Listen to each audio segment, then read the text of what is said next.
समय की बात है। धर्मपुर नाम के गांव में अर्जुन नाम का एक ईमानदार और मेहनती किसान अपनी पत्नी कुसुम के साथ रहता था। एक दिन सुबह कुसुम ने अर्जुन को रोटी देते हुए कहा, आपका खाना पड़ा हुआ है, खा लीजिए, फिर खेत चले जाना। नहीं कुसुम, खेत जल्दी जाना है, देर हो रही है, मैं वापस आकर खाना खाऊंगा। कुसुम को चिंता होने लगी। खाली पेट जाना सही नहीं है। जब तुम खेतों में काम करते हो तो और भी ज्यादा भूख लगती है। ऊपर वाले पे भरोसा रखो, सब ठीक होगा। अर्जुन दिन भर खेतों में मेहनत करता था और गांव के हाट में सब्जियां और फल बेचता था। गांव के सभी लोग उसी से साग सब्जियां खरीदते थे। आओ भाई, सब्जी ले लो, लौकी ले लो, भंडी ले लो, टमाटर ले लो, सब कुछ ताज़ा और हरा भरा। एक दिन गणेश काका ने अर्जुन से पूछा, कैसे हो बेटा? क्या हुआ? आज उदास लग रहे हो। अर्जुन ने हल्की चिंता में कहा, काका, आज मोतीराम साहूकार ने मुझसे सारी सब्जियां खरीदने को कहा, लेकिन मुझे कुछ ठीक नहीं लगा, मैंने मना कर दिया। गणेश काका बोले, बिल्कुल अच्छा किया बेटा, मोतीराम भरोसे लायक आदमी नहीं है, इसके इरादे हमेशा से ही गलत हैं। लेकिन अर्जुन को एक और चिंता थी। उसके खेत में जो पुराना कुआं था वह वर्षों से सूखा पड़ा था और खेती के लिए पानी तो मोतीराम से ही लेना पड़ता था। वह डरता था कि कहीं साहूकार पानी देने से भी मना न कर दे। शाम को जब वह घर लौटा, कुसुम ने पूछा, क्या हुआ जी? आज आप बहुत परेशान लग रहे हैं। अर्जुन ने सच बताते हुए कहा, हमारा कुआं सूख चुका है। अगर मोतीराम ने पानी देने से मना कर दिया तो हमारे खेत सूख जाएंगे। कुसुम ने गंभीर होकर कहा, तो क्यों ना हम खुद ही अपना कुआं खुदवाएं? अर्जुन ने थकी आवाज में कहा, और इसमें बहुत पैसा लगता है और हमारे पास तो कुछ भी नहीं है। लेकिन अगली सुबह अर्जुन फिर से सब्जियां लेकर हाट गया। वहाँ नरेश काका मिले। अर्जुन, लौकी कितने की दे रहे हो? 20 रुपए किलो काका। चलो 1 किलो दे दो। और आज बहुत ताज़ा दिख रही है सब्जी। इस बीच गर्मियां आ गईं और खेत सूखते जा रहे थे। अर्जुन ने ठान लिया कि चाहे जो भी हो वो किसी पर निर्भर नहीं रहेगा। कुछ ही दिनों बाद गांव के सरपंच हरिवंश जी ने सुना कि अर्जुन कुआं खुदवाना चाहता है। उन्होंने मदद का हाथ बढ़ाया और गांव के कुछ और किसान भी साथ आ गए। कुछ हफ्तों की मेहनत के बाद कुएं से पानी निकल आया। अब अर्जुन को किसी पर निर्भर नहीं रहना पड़ा। उसकी फसल लहलहा उठी और उसकी मेहनत रंग लाई। कहानी की सीख, समस्या चाहे कितनी भी बड़ी क्यों ना हो, अगर हिम्मत और भरोसे से काम लिया जाए तो हर बाधा को पार किया जा सकता है।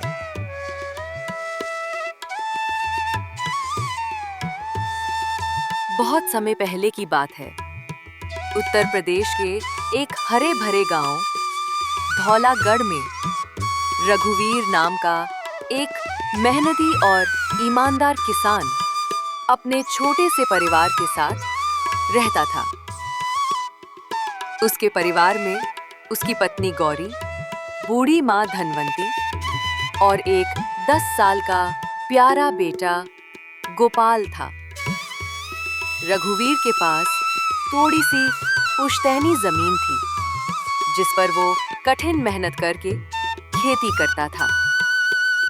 उसका सपना था कि वो अपने बेटे को पढ़ाकर अफसर बनाए और अपने बूढ़े माँ बाप को सुखद जीवन दे।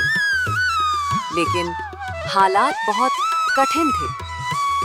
उसके पास ना तो अच्छे औजार थे, ना ही उन्नत बीज, और सिंचाई के लिए तो पूरी तरह से बरसात पर निर्भर रहना पड़ता था। फिर भी रघुवीर हार नहीं मानता। वो हर सुबह सूरज निकलने से पहले उठता, माँ की दवा देता, बेटे को प्यार से सुलाता और गौरी के हाथ का रूखा सूखा खाना खाकर खेत में जुट जाता। उसी गांव में सेठ मुरारी लाल नाम का एक बहुत बड़ा जमींदार रहता था।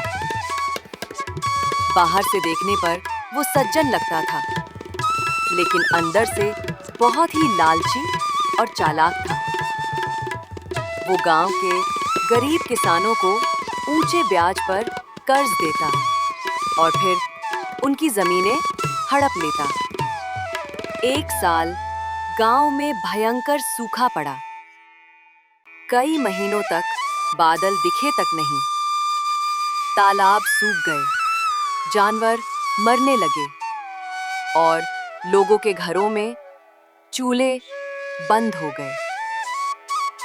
रघुवीर की फसलें भी बर्बाद हो गईं। घर में खाने को कुछ न बचा।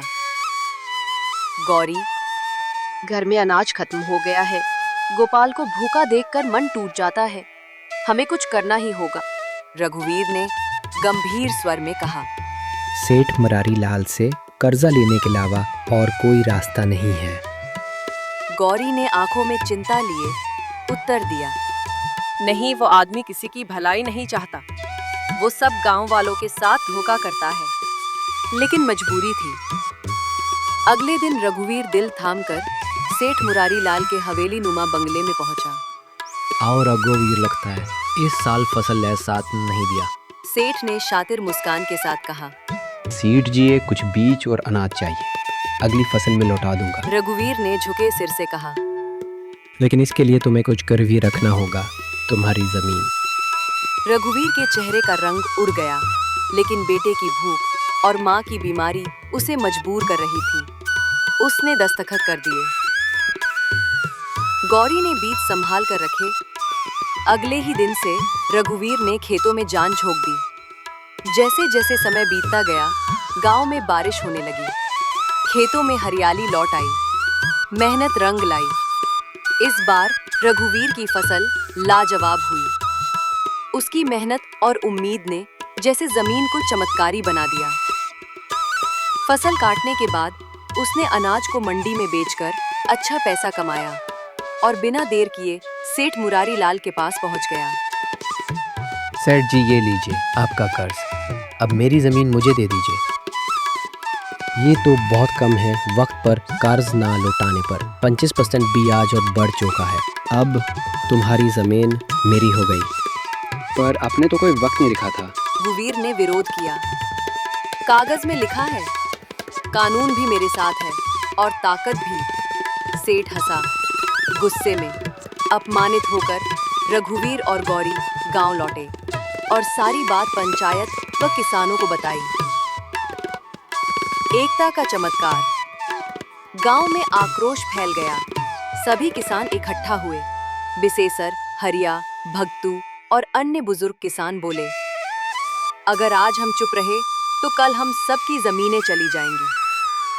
चलो पंचायत के पास। पंचायत में सभी ने गवाही दी।